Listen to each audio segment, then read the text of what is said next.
Hello, welcome back to Voices of the Great War. I'm Liz Watson. Today we're going to be beginning a new series of letters. This series of letters is from the Hare family. Lieutenant Joe Hare is a lieutenant stationed in France during World War I, and he's part of the 82nd Division. The letters that we're going to be reading, however, are from his fiancé Molly on the home front. And this is Molly's first letter. It's dated August 22nd. And you can see the envelope in there as well.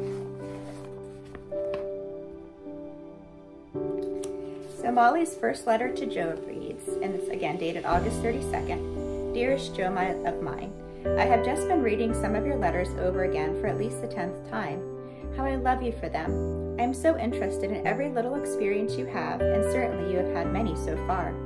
And then of course the messages of your love are very dear to me. When I think of my first impression of you, and in fact even later ones, I can hardly believe that you could send a million kisses to anyone. But I know you can now, dear, and I love you for it. At the beginning, I had the feeling that you were extremely practical and rather cold and decidedly unromantic. To think that I was all wrong, that in spite of you being a man's man, you have loads of the romantic. We have spent whole days doing nothing more than loving each other, and oh, Joe, what I wouldn't give now for any one of them.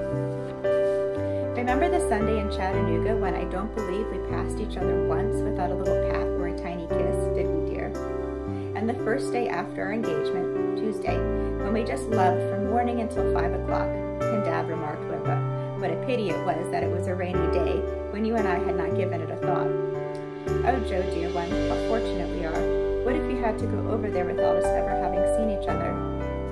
How did it ever happen that you came to me, dear? I have so often wondered. When did you decide to come and tell me, dear? Did you come with the purpose of telling me everything but asking me nothing, as you said? But you did ask me, Joe. Do you remember? I was so afraid that you wouldn't, and I was wild to tell you all that I was feeling and had felt for some time. As I have so often told you, when I look back, I can locate no change in my feelings for you ever. I was anxious to get your letters from the very beginning. It swiftly grew more and more. Somehow I found comfort in telling you my little troubles and my joys, which I now relay completely and unreservedly. I believe the first time I really conceived of how much I was liking you was when I heard your voice on that phone and you said you could arrange to see me. I can remember my feelings so well, and just the week previous to that I had turned down an invitation to go with Ed Bill without the slightest feeling in the world. It was a relief. I went into Polta today and felt very funny. I don't know what it was, but my tummy had a very strange feeling. I waited and waited for ages for Aunt Louise. Several times I was going to leave because I had to stand where I was waiting, but she finally came. That seems to be a long suit with her. I waited 3/4 of an hour today, but she is so sweet and full of regrets when she comes that you forgive her and forget all about it. We had a nice little luncheon together and then went to the movies. By the way, Joe, in these towns you are in the southern part, were there any or many movies? After that, Aunt Louise had to go back to the office, so I did some odd shopping. Among other things, I got some jeweler's sawdust, and as a result, you ought to see how pretty, bright, and clear my ring is now, Joe. It's a beauty. And loads of people have remarked upon your very good taste. I shall never forget my feeling when I opened the little leather case and saw it. Never. My heart just leaped. We had a letter from Brother tonight, and he said he had no assignment, but rather hoped he would be on his way by September. Did you know that Jack Boyle is going to Mercersburg? I believe Uncle Bob is very much in favor of it, but Aunt Louise seems to feel that it is the beginning of giving up her boys to some extent. Well, my sweetheart, here's a great big long hard kiss and my love. Your Molly. So from Molly's letter, we can see obviously that she and Joe are very much in love. And it also seems that he probably proposed shortly before he had to go over to France. And it must be very, I can only imagine how Molly must be feeling at that point in time in August. The war is really, a lot is going on in the war. It's starting to, the Americans are very heavily involved in it at this point in time. So it must have been very scary just having him over there, obviously, and having to read those. I'm sure the newspapers were very, had a lot of stories about what was going on and very detailed accounts. So What I do have some mementos from the 82nd Division. They don't belong to Joe, however, but they are from the 82nd Division.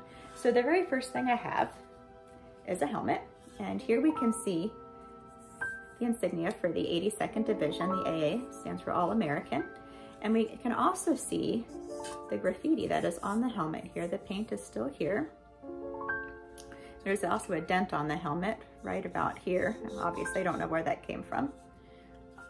It might have an exciting story to it.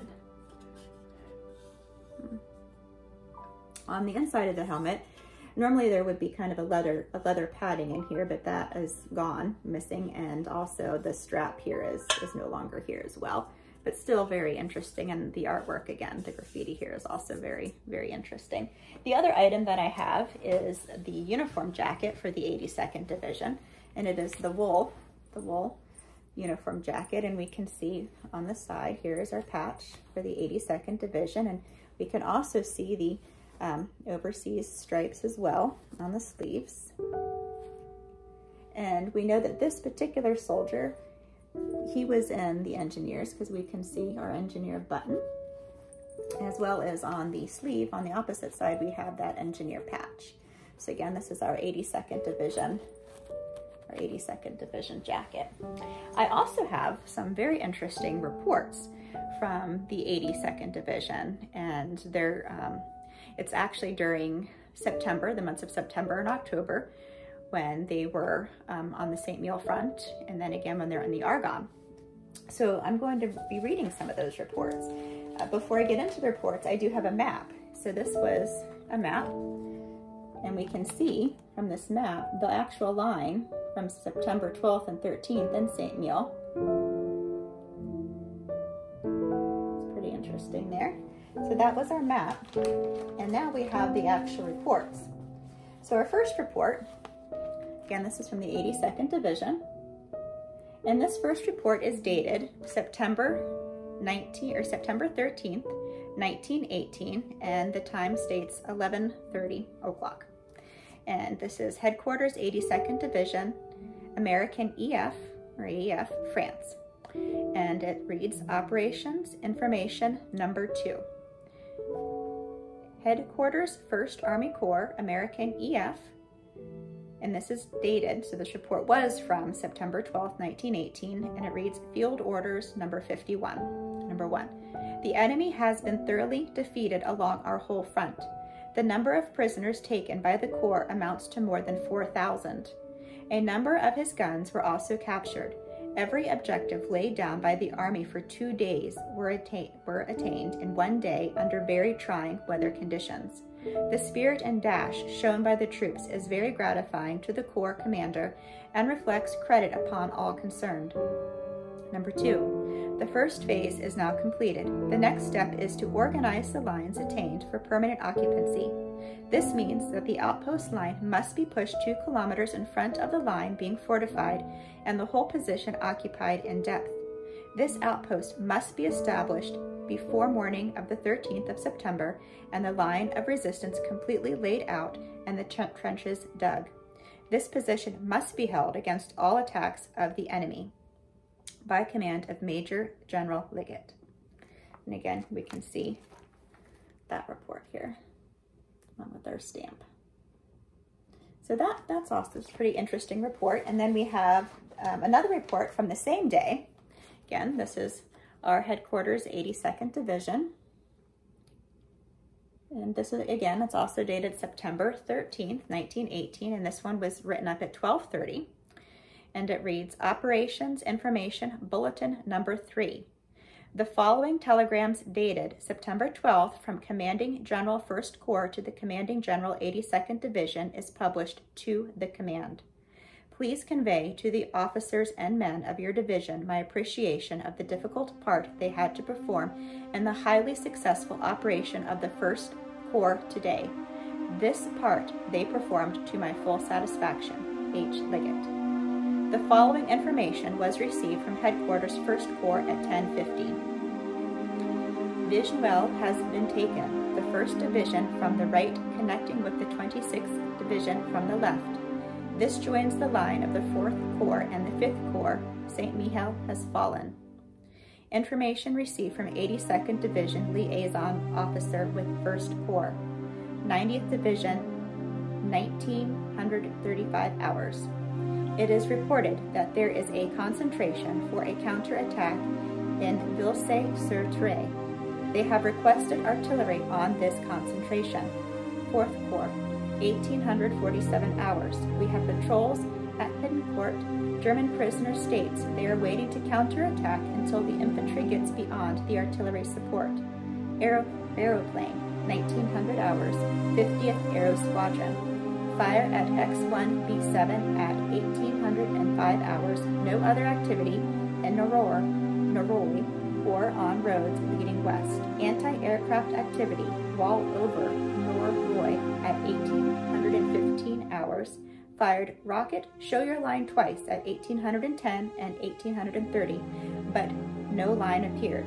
2nd Division, 9:15. At 7:22, the 5th Division reports that they took intermediate objective at 6:35. The 4th Corps reports that they have met very little resistance and have captured the town of Richecourt and Saint-Poisson. The 42nd Division have advanced a half a kilometer. The 1st Division have 1 brigade across the Route de Maude. Avions report camions across Penay. Our division reports slight artillery resistance. Enemy infantry now apparently to Hill 258.4 running east and west along the ridge. 3rd Brigade Tank Corps. 4th Corps, September 12th. Heavy tanks, Saint-Chanon. Group 34 with 5th Division attacked with 8 tanks. 2 ditched, 2 proceeded with infantry, attained their objectives. Will have 8 in Bois de Soleil, AM, 13th of September. Group 35, tank unit with 2nd Division, no information as to operations. Will have 8 to 10 in Bois Soleil, AM of September 13th. Light tanks, 13th Battalion, 2nd Division, difficulty in crossing trenches, 7 tanks ditched west of Bois de Fort. 1 fell in tank trap, but was pulled out. Several ditched in trenches. 1 full reserve company at Limay at 1430 hours. All tanks to be in Bois de Fort, AM September 13th. 14th Battalion, 5th Division, 240, presumably. Tanks are distributed from point of departure to the front line of infantry. 14 tanks of the 2 companies are still proceeding. 1 full company in reserve at Limay. All tanks moving up to Bois de Fort this afternoon. 15th Battalion in reserve at 1600 hours just north of Regneville and moving north. Will be in Bois de Fort tomorrow. It is reported from the 5th Army Corps, U.S., that their line runs approximately through Herberville de Martin, through the northwest part of the Bois de la Fête, along the southeast edge of the Bois de Marmont, through Lamorville and along the crest of the Côte Sainte-Marie, thence through Chauvancourt, by command of Major General Burnham. Major General Burnham. So this is our report, again from September 13th. 1918. So those are pretty neat, I think. We get a very, obviously, very detailed account of what was going on in St. Mihiel at that time.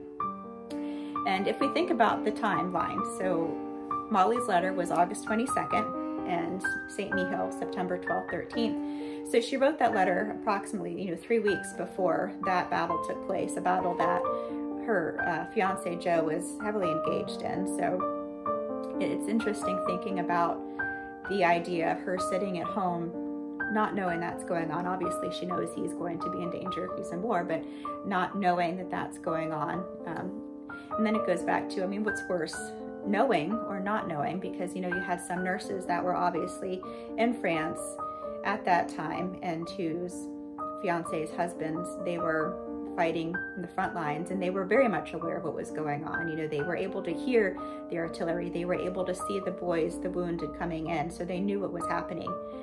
So I wonder what might have been worse. What was worse, being at home and just reading about those stories in the newspaper, or actually being there and seeing it, where you're closer to what was going on. So I'm not sure. I'm not sure. But I imagine either way, it would have been a very hard thing for anybody at that time. Well, thank you for joining me today on our episode of Voices of the Great War. And until next time, I'm Liz Watson.